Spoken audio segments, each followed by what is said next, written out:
أعوذ بالله من الشيطان الرجيم بسم الله الرحمن الرحيم اللهم صل على سيدنا مولانا محمد وبارك وسلم الصلاة والسلام عليك يا رسول الله صلى الله تعالى عليه وسلم الله رب محمد صلى الله عليه وسلم نحن عباد محمد صلى الله عليه وسلم الصلاة والسلام عليك يا رسول الله صلى الله تعالى عليه وسلم. تو آج ہماری فرسٹ کلاس ہے وضو کے بیان کی. ٹھیک ہے، آج ہم لوگ سیکھیں گے وضو کا بیان. تو بھئی رب تبارک و تعالیٰ نے وضو کے لیے کیا ارشاد فرمایا، رب نے جو ہے وضو کے لیے کیا کہا ہے، سب سے پہلے ہم لوگ وہ جانیں گے. تو رب نے کیا فرمایا ہے کہ اے ایمان والو، جب تم نماز پڑھنے کا ارادہ انجام دو، جب تمہارا ارادہ بنے نماز پڑھنے کا، کن کو کہا؟ ایمان والوں کو، جو ایمان والے ہوتے ہیں. آپ یہاں سے ایک بات کا اندازہ لگا لیجیے، ایسا نہیں ہے جو نماز پڑھتے ہیں وہ ایمان والے ہوتے ہیں، ہے نا. ایمان ہونے کے لیے عقیدے مضبوط چاہیے. ایمان ہونے کے لیے کیا چاہیے کہ بھئی سامنے والے کے عقیدے درست ہو. اگر عقیدہ درست ہے تو وہ ایمان والا ہے. یہ نہیں کہ نماز پڑھ رہا ہے اس بنا پر ایمان والا ہے. ایسے بہت سے لوگ ہیں جو نماز پڑھتے ہیں لیکن عقیدہ درست نہیں ہوتے. اس کا مطلب یہ تو ان کی جو نمازیں رہتی ہیں وہ ساری کی ساری ضائع رہتی ہیں.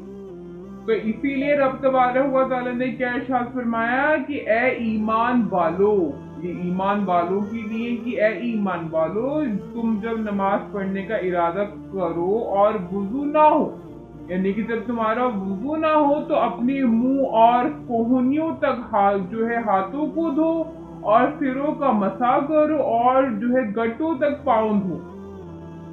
رب نے کیا فرمایا کہ جب نماز پڑھنے کا ارادہ بناؤ، جب نماز کے لیے تیاری کرو، جب میری عبادت کے لیے قریب آؤ، جب مجھ سے ملاقات کرنے کے لیے قریب آؤ تو کیا کرو؟ اگر تمہارا وضو نہیں ہے تو وضو کرو. اور وضو کیا کرو؟ تو اپنے منہ کو دھو، اپنے جو ہے ہاتھوں کو کوہنیوں سمیت دھو، سر کا مسح کرنا ہے اور پیروں کو گٹوں سمیت جو ہے دھونا ہے.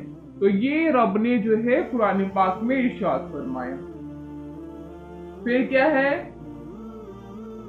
تو اس سے ہمیں پتہ کیا چلتا ہے؟ ٹھیک ہے، اس سے ہمیں کیا چیز معلوم ہوتی ہے؟ تو مناسب معلوم ہوتا ہے کہ فضائل اور وضو میں چند احادیث ذکر کی جائیں گی. اس سے ہم لوگوں کو اور بھی زیادہ چیزیں پتہ چلیں گی کہ بھئی وضو کیا ہے. تو وضو کی جو تعلیفات ہے وہ حدیث مبارکہ میں کیا آئی ہیں، ہم لوگ اب اس کی طرف چلتے ہیں. یہ تو بات ہو گئی کہ رب نے کیا ارشاد فرمایا وضو کے لیے، ہے نا. تو یہ رب کی بات ہو گئی. اب ہم لوگ چلیں گے کہ بھئی حدیث مبارکہ میں کیا بات ہے. تو حدیث مبارکہ میں کیا ارشاد فرمایا جا رہا ہے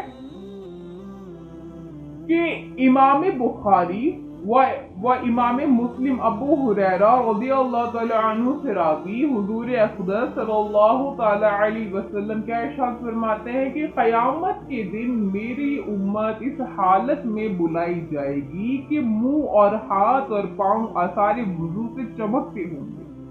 سبحان اللہ. یہ حدیث مبارکہ کہ میرے آقا کیا ارشاد فرما رہے ہیں کہ جب قیامت کا دن ہوگا نا، جب میری امت بلائی جائے گی تو میری امت اس حالت میں بلائی جائے گی. میری امت کا جو حال بیان کیا ہے حضور اکرم صلی اللہ علیہ وسلم نے، وہ کیا فرمایا ہے کہ ان کے جو منہ ہیں، ان کے جو ہاتھ ہیں، ان کے جو پاؤں ہیں، وہ کیا ہوں گے؟ آثار وضو سے چمکتے ہوں گے. یعنی کہ وضو کرنے کی وجہ سے کیا ہوں گے؟ چمکتے ہوں گے. تو جس سے ہو سکے چمک زیادہ کرے، جس سے ہو سکے کیا کرے؟ چمک زیادہ کرے. چمک زیادہ کرنے کا مقصد کیا ہے کہ جتنا ہو اتنا وضو بنائے، وضو پہ وضو بنائے، بار بار وضو بنائے، جو ہے بے وضو رہے ہی نہ. کیونکہ ایک تو اس سے یہ چیز بھی بھائی پتہ چلتی ہے کہ بھائی کیا معلوم کہ زندگی کا بھروسہ تو نہیں ہے، کب جائے کب انتقال ہو جائے. ابھی میں بیٹھی ہوں، ابھی آپ بیٹھے، ابھی میں سنا رہی ہوں، آپ سن رہے ہیں، ابھی ہماری بات چیت ہو رہی ہے، ہم وضو کے فضائل سن رہے ہیں. نہیں معلوم کہ کل یہ کلاس کنٹینیو ہو سکتی ہے یا نہیں، کیا معلوم کہ میرا یہ آخری دن ہو، کیا معلوم کہ ہم سب میں سے کسی ایک کا آخری دن ہو. تو ہمیں نہیں معلوم کہ ہمارے آخری وقت کیا ہے، کب ہے، کیسا ہے، تو ہمیں چاہیے کہ ہم ہر وقت کیا رہیں، باوضو رہیں۔ ٹھیک ہے، اب باوضو رہنے کی بھی فضیلت کیا ہے؟ باوضو رہنے کی بھی فضیلت یہ ہے کہ بھائی جو کیا ہے، جو باوضو جس کا انتقال ہوا، وضو کے ساتھ جس کا انتقال ہوا، اس کو شہیدی کا درجہ ملتا ہے۔ تو یہ کیا ہے، وضو کے فضائلوں میں سے ایک فضائل میں نے آپ کو بتایا ہے۔ اور اس میں تو ایک بات ہم لوگوں کو سمجھ میں آئی گئی کہ بھئی حضور اکرم صلی اللہ علیہ وسلم نے کیا ارشاد فرمایا کہ بھئی قیامت کا جب دن ہوگا، قیامت کے دن جب میری امت بلائی جائے گی نا، تو اس کے منہ، ہاتھ، پاؤں، یہ سب کچھ آثار وضو سے چمکتے ہوں گے، اور جس سے ہو سکے اپنی چمک کو زیادہ کرے۔ سبحان اللہ۔ اور اسی طرح کیا ہے کہ صحیح مسلم میں ابو ہریرہ رضی اللہ تعالی عنہ سے مروی ہے کہ حضور اقدس صلی اللہ تعالی علیہ وسلم نے صحابہ کرام سے ارشاد فرمایا، کیا میں تمہیں ایسی چیز نہ بتاؤں جس کے سبب اللہ تبارک و تعالی خطائیں جو ہے محو فرما دے، اور جو ہے درجات کو بھی بلندی پر پہنچا دے؟ اور عرض کی، ہاں یا رسول اللہ صلی اللہ تعالی علیہ وسلم، ہمیں ضرور بتائیے، ہم جاننا چاہتے ہیں کہ وہ ایسی کیا چیز ہے جس سے بھئی ہمارے گناہ ہوں گے وہ بھی معاف ہوں گے، پھر جو ہمارے درجات ہیں وہ بھی بلند ہوں گے۔ تو بھئی کیا ایسی چیز ہے یا رسول اللہ صلی اللہ علیہ وسلم، ضرور عرض کیجیے کیا بات ہے ایسی؟ تو حضور اکرم صلی اللہ علیہ وسلم نے ارشاد فرمایا کہ جس وقت وضو نہ جو ہے گوار ہوتا ہے، اس وقت وضو کامل کرنا اور جو ہے مسجدوں کی طرف جو ہے پیروں کو خوب زیادہ بڑھانا، یہ کیا ہے، یہ اسی چیز کی جو ہے فضیلت ہے۔ کس چیز کی فضیلت ہے؟ کہ بھائی مسجدوں کی طرف زیادہ سے زیادہ جو ہے پیروں کو بڑھانا، اور ایک نماز کے بعد دوسری نماز کا جو ہے انتظار، اس کا ثواب ایسا ہے جیسا کہ کفار کی سرحد پر جو ہے حمایت اور اسلام کے لیے جو ہے گھوڑا باندھنے کا۔ اب میں آپ لوگوں کو اس کی فضیلت بتاتی ہوں کہ اس حدیث مبارکہ میں بتایا کیا جا رہا ہے۔ اب حضور اکرم صلی اللہ تعالی علیہ وسلم نے کیا فرمایا صحابہ کرام سے کہ صحابہ کرام، کیا میں آپ لوگوں کو ایسی باتیں نہ بتاؤں جس سے رب تبارک و تعالی ہمارے گناہوں کو بھی معاف کرے اور ہمارے درجات کو بھی کیا کرے، بلندی پر پہنچا دے؟ ہاں، ایسی چیزیں نہ بتاؤں میں؟ تو جو ہے صحابہ کرام نے عرض کی کہ یا رسول اللہ صلی اللہ علیہ وسلم ضرور بتائیے کیا بات ہے، ہم جو بالکل جاننا چاہتے ہیں۔ تو حضور نے کیا فرمایا کہ ایسی سچویشن ہو، ایسا وقت ہو جس وقت میں وضو بنانا ناگوار گزرتا ہو۔ اب ناگوار جیسے کہ مان لیجیے بہت ٹھنڈ ہوتی ہے، بہت سردیوں کا موسم ہوتا ہے، اس میں حالت خراب ہو رہی ہوتی ہے، یا اللہ وضو بنانا پڑے گا، ٹھنڈا ٹھنڈا پانی اور یہ ہے اور وہ ہے۔ تو کیا ہے کہ بھئی ایسی کنڈیشن میں، ایسی حالت میں کہ جس وقت میں وضو بنانا ناگوار گزرتا ہو، اس میں ہم لوگ کامل وضو کریں، مکمل وضو کریں۔ مکمل وضو سے مراد سنتوں کے ساتھ، مستحبات کے ساتھ، اور مکروہ کو دور کر کے، جو مکروہات ہیں ان کو ہٹا کر، وضو کی جو سنتیں ہیں، وضو کے جو فرائض ہیں، وضو کے جو مستحبات ہیں، ہر ایک چیز کو انجام دیتے ہوئے کیا کریں ہم لوگ وضو بنائے، اس کو کہتے ہیں کامل وضو۔ تو اگر ہم نے ایسا کیا کہ جس وقت ہمارا وضو بنانا بالکل ناگوار گزر رہا تھا، ہم نے اس وقت میں وضو بنایا، تو کیا ہے، رب تبارک و تعالی ہمارے گناہوں کو بھی معاف کرے گا اور ہمارے درجات بھی بلند فرمائے گا۔ یہ ہماری کیا ہو گئی، دوسری فضیلت ہو گئی وضو کے تعلق۔ آگے یہ فضیلت کی طرف چل رہے ہیں۔ آگے کیا ارشاد فرمایا جا رہا ہے کہ امام مالک و نسائی عبداللہ رضی اللہ تعالیٰ عنہ سے راوی کہ حضور اکرام صلی اللہ تعالیٰ علیہ وسلم فرماتے ہیں کہ مسلمان بندہ جب وضو کو انجام دیتا ہے اور جب کلی کرے تو منہ کے گناہ جو ہے گر جاتے ہیں، اور جب ناک میں پانی ڈال کر صاف کیا تو ناک کے گناہ نکل گئے، اور جب منہ دھویا تو اس کے چہرے کے گناہ نکل گئے، یہاں تک کہ اس کی پلکوں تک سے نکل گئے۔ یہاں تک کہ کیا ہوا، جو اس کی پلکیں تھی